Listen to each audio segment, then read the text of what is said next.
Student, तो today we will discuss about Mendel's law. तो आज हम मेंडल के लॉ करने वाले हैं। मेंडल के 3 लॉ थे। एक जो मोनो हाइब्रिड जो क्रॉस किया है ना, मोनो हाइब्रिड जो हमने किया है ब्रीडिंग एक्सपेरिमेंट, उसके बेसिस पे मेंडल ने 2 लॉ दिए हैं मोनो हाइब्रिड क्रॉस के बेस पे। Law of dominance and second is the law of segregation. ठीक है, दूसरा क्या है? Law of segregation. और थर्ड है लॉ ऑफ इंडिपेंडेंट असॉर्टमेंट, जो उसने डाई हाइब्रिड क्रॉस के बेसिस पे दिया है। तो मोनो टोटल 3 लॉज दिए हैं, उनको लॉ ऑफ मेंडल भी बोलते हैं या लॉ ऑफ इनहेरिटेंस। तो आज हम ये 2 लॉ स्टडी करेंगे। Law of dominance, as its name indicate कि लॉ ऑफ डोमिनेंस।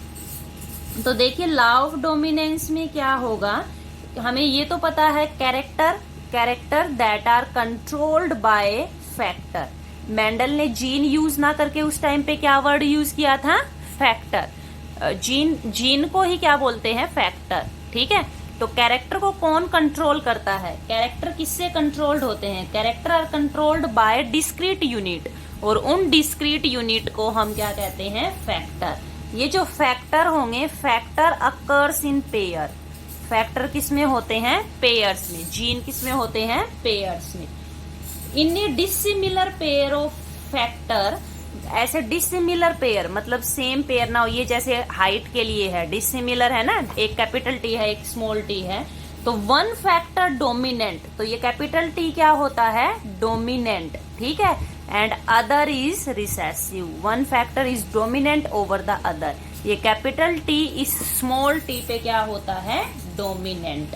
ठीक है, तो ये मोनो हाइब्रिड क्रॉस के बेसिस पे है कि सिर्फ एक ही पेरेंटल कैरेक्टर का F1 में क्या होता है? एक्सप्रेशन। F1 में एक ही कैरेक्टर का क्या होता है? एक्सप्रेशन, और F2 में क्या होता है? दोनों एक्सप्रेस होते हैं कैरेक्टर। ठीक है, समझ गए आप? देखो क्या है लॉ ऑफ डोमिनेंस की एक डोमिनेंट करेगा, दूसरा क्या रहेगा? रिसेसिव। ठीक है, तो ये इसके 3 पॉइंट है लॉ ऑफ डोमिनेंस के कि character are controlled by factor, factor occurs in pair, in a dissimilar factor one factor dominant over the others. Okay, तो नेक्स्ट हम, ये हमारा फर्स्ट लॉ था मेंडल का। सेकंड जो हमारा लॉ है, लॉ ऑफ सेग्रीगेशन। देखो इसका भी नाम इंडिकेट करता है, सेग्रीगेशन मतलब सेपरेशन। तो इसने क्या कहा, जब हमने देखा था मेंडल का मोनो हाइब्रिड क्रॉस, तो हमने देखा था F1 में कोई ब्लेंडिंग नहीं थी। ब्लेंडिंग का मतलब मिक्सिंग नहीं थी। F1 टोटली एक पेरेंट से क्या कर रहा था? रिजम्बल। दोनों से नहीं, सिर्फ एक पेरेंट से क्या कर रहा था? रिजम्बल। और F2 में दोनों पेरेंटल ट्रेट्स आए थे, है ना, यही किया था ना हमने। तो इसमें क्या है लॉ ऑफ सेग्रीगेशन में कि पेरेंट में क्या होते हैं? 2 एलील होते हैं। जैसे ये हमने मेल ले लिया, ये हमने फीमेल ले लिया, तो पेरेंट में क्या होते हैं? 2 एलील। एलील क्या था? Alternative form of A gene. ये एक जीन की जो 2 स्लाइटली डिफरेंट फॉर्म होती हैं, उनको ये 2 एलील है। ठीक है, ये भी इसके 2 एलील हैं। तो जब गैमीट फॉर्मेशन होती है, तो ये जो फैक्टर है ना, ये सेग्रीगेट होते हैं। जैसे ये सेग्रीगेट होके ये टी अलग हो जाएगा, ये दूसरा टी अलग।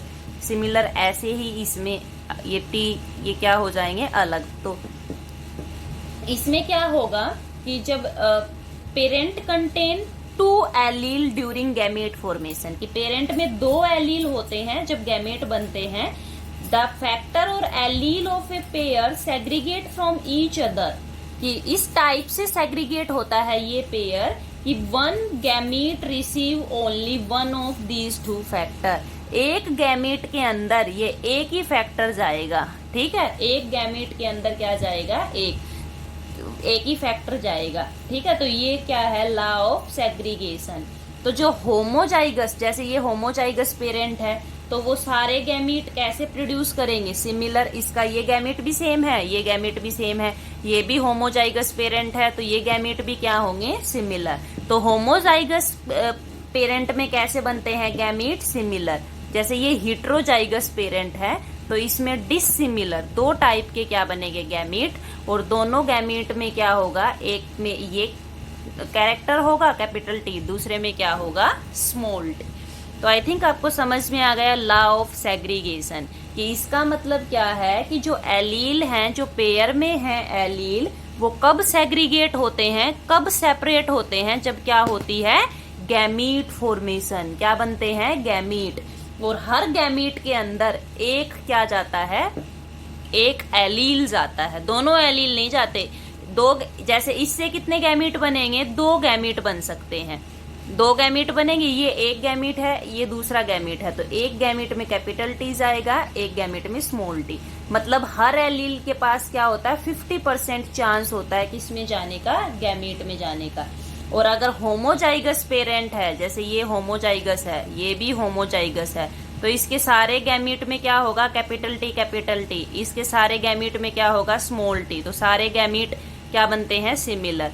और डिसिमिलर में क्या बनते हैं, 2 टाइप के गैमीट बनते हैं। ठीक है, तो ये सेकंड लॉ था मेंडल का, लॉ ऑफ सेग्रीगेशन। आपको और अच्छे से समझाऊं तो मैं क्रोमोसोम का लेके देख लीजिए कि मेल में क्या होते हैं XY क्रोमोसोम और फीमेल में क्या होते हैं XX क्रोमोसोम।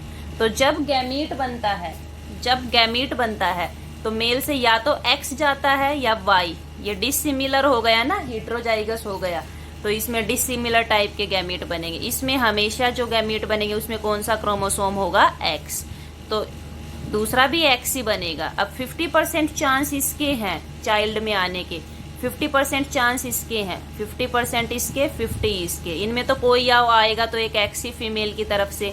तो अगर इसकी क्रॉसिंग इसके साथ हुई XX तो लड़की होगी, और अगर इसकी क्रॉसिंग हो गई Y के साथ तो क्या होगा लड़का। तो हर गैमीट में जो ट्रेट आता है उसका क्या होता है 50% चांस, और गैमीट फॉर्मेशन के टाइम पे ही वो क्या होते हैं सेग्रीगेट। अब थर्ड जो है इनकम्प्लीट डोमिनेंस।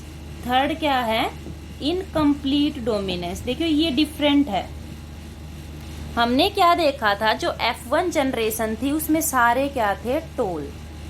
इनकम्प्लीट डोमिनेंस में क्या होता है, जो F1 का फिनोटाइप मेंडल के जो था वो क्या था, एक पेरेंट से रिजेंबल कर रहा था, बट इनकम्प्लीट डोमिनेंस में फिनोटाइप ही डिफरेंट बनता है। जैसे फिनोटाइप क्या होता है, उसमें ब्लेंडिंग नहीं हुई थी, बट यहाँ पे क्या हो जाती है ब्लेंडिंग, मिक्सिंग, कि F1 किसी से रिजेंबल नहीं करता। मेंडल ने मोनोहाइब्रिड क्रॉस में क्या बताया था कि जो F1 जनरेशन होगी वो एक पेरेंट से क्या कर रही थी रिजेंबल, बट यहाँ पे क्या है कि F1 दोनों ही पेरेंट्स से किसी से भी रिजेंबल नहीं करेगा।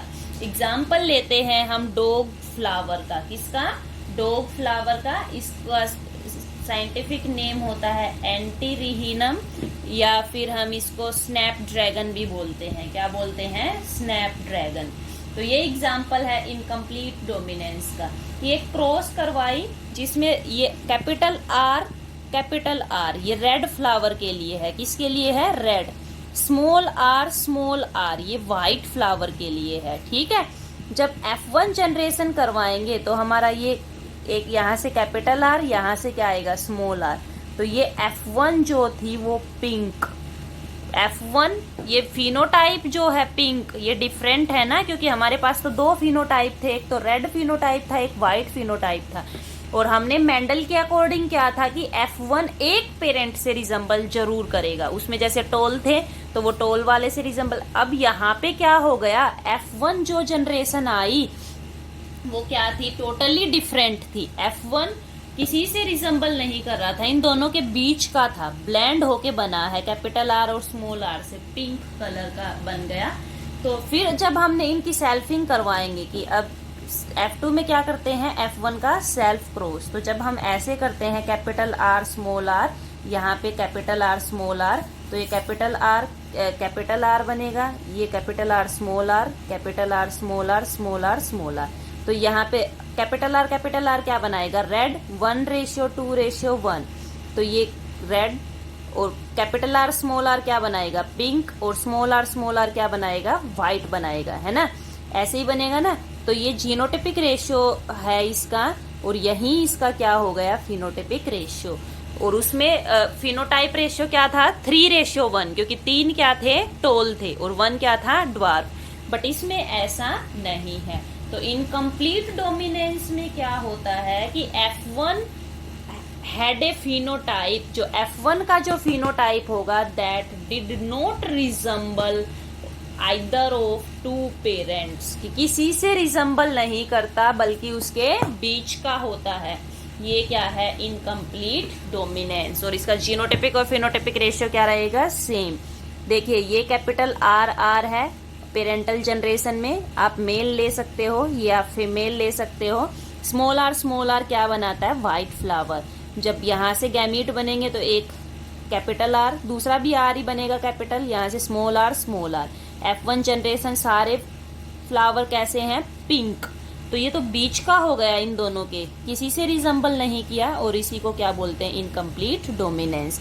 जब इनकी हम सेल्फ क्रॉस करवाते हैं तो हमारे पास ये ratio capital R 1, capital R 2 and small r 1, 1:2:1। तो इसका फिनोटिपिक और जीनोटिपिक रेशियो क्या है, सेम है। तो ये है इनकम्प्लीट डोमिनेंस। अब इस कॉन्सेप्ट की एक्सप्लेनेशन कि ऐसा क्यों हुआ, ऐसा किस वजह से हुआ, वो एक्सप्लेनेशन दे रखी है, तो हम वो समझेंगे कि एक्चुअली डोमिनेंस का मतलब क्या होता है। डोमिनेंस की जो अपने आप को एक्सप्रेस करता है और दूसरे कैरेक्टर के एक्सप्रेशन को क्या कर देता है, रोक देता है। कि जैसे हमारे अंदर कोई भी जो कैरेक्टर है डिप्लॉयड ऑर्गेनिज्म में, उसकी क्या होती हैं, 2 कॉपी होती हैं, एलील पेयर में होते हैं ना। तो ये एलील जरूरी नहीं है आइडेंटिकल हो, होमोजाइगस केस है तो सेम मिलेंगे, हेट्रोजाइगस कंडीशन है तो एलील क्या मिलेंगे, डिफरेंट मिलेंगे। और हमें पता है जीन के पास इंफॉर्मेशन होती है किसी भी पर्टिकुलर कैरेक्टर के लिए। तो हम एक एग्जाम्पल से ये ऊपर वाली एक्सप्लेनेशन यहाँ पे समझा रखी है। कैसे समझा रखी है देखिए, हम देखते हैं।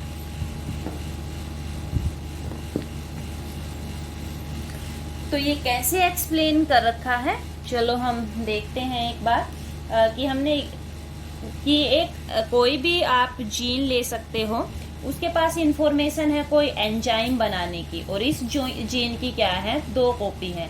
तो इसमें हम ऐसा एज्यूम करते हैं कि एक जीन तो नॉर्मल काम करता है, क्या करता है, नॉर्मल फंक्शन, और वो एंजाइम बनाता है, और एंजाइम क्या करता है, यहाँ पे लिख देती हूँ, सबस्ट्रेट में चेंज हो जाता है। किस में चेंज हो जाता है, सबस्ट्रेट में, ठीक है। ये दूसरा जो जीन है उसकी मॉडिफिकेशन है। ये कैपिटल जी जो है क्या है, मॉडिफाइड है, सॉरी अनमॉडिफाइड, ये ओरिजिनल फॉर्म में है, ठीक है।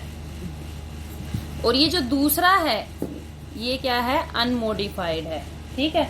दूसरा ये जो है ये हमारा मॉडिफाइड जीन है, ठीक है। तो ये 3 चीजों का प्रोडक्शन कर सकता है कि या तो ये नॉर्मल एंजाइम बनाएगा या लेस एफिशिएंट बनाएगा, ठीक है।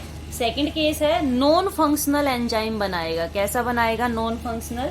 और थर्ड है एंजाइम ही नहीं बनाएगा।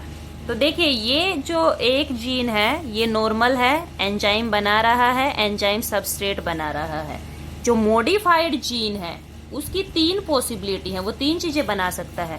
अगर इसने नॉर्मल एंजाइम बनाया या लेस एफिशिएंट बनाया, फिर भी ये क्या बना देगा, सबस्ट्रेट। तो हमारा फिनोटाइप क्या रहेगा, सेम, कोई चेंज नहीं आएगा। बट अगर इसने नॉन फंक्शनल एंजाइम बनाया या इसने एंजाइम नहीं बनाया, या तो नॉन फंक्शनल एंजाइम बनाया या कैसा बनाया, एंजाइम नहीं बनाया, तो डेफिनेटली हमारा फिनोटाइप क्या होगा, अफेक्टेड। हमारा फिनोटाइप क्या होगा भाई, अफेक्टेड। क्योंकि हमारा जो फिनोटाइप है वो किस पे डिपेंडेंट होगा, क्योंकि जो फिनोटाइप हमारा अफेक्ट होगा, और अब ये जो फिनोटाइप होगा ना, ये सिर्फ किस पे डिपेंड करेगा, इस अनमॉडिफाइड एलील पे। ये सिर्फ किस पे डिपेंड करेगा, इस अनमॉडिफाइड एलील पे। क्योंकि जो मॉडिफाइड है उसने तो एंजाइम बनाया ही नहीं, उसकी वजह से हमारा फिनोटाइप क्या हो गया, अफेक्ट हो गया। और ये जो फंक्शनिंग एलील है या अनमॉडिफाइड एलील है, इसी की वजह से हमारा क्या आएगा, फिनोटाइप आएगा, हमारा ओरिजिनल क्या आएगा, फिनोटाइप आएगा। और ये फिनोटाइप क्या होगा, डोमिनेंट होगा। और जो मॉडिफाइड एलील है वो कैसा होगा, रिसेसिव एलील होगा। तो इसी की वजह से जो ऊपर वाला जो एग्जाम्पल हमने किया है इनकम्प्लीट डोमिनेंस का, तो इसमें जो रिसेसिव ट्रेट दिखाई दी हमें, क्यों दिखाई दी, रिसेसिव ट्रेट ने भी अपने आप को एक्सप्रेस किया। क्यों एक्सप्रेस किया? क्योंकि उसमें एंजाइम या तो नॉन फंक्शनल बना या फिर उसमें एंजाइम नहीं बना। वो पिंक फ्लावर क्यों बने? क्योंकि उसमें एक एलील क्या हो गया, मॉडिफाई। या तो उसने एंजाइम बनाया, नहीं बनाया तो उसने कैसा बनाया, नॉन फंक्शनल। तो थैंक यू सो मच, बाकी का हम नेक्स्ट वीडियो में करेंगे। Thank you.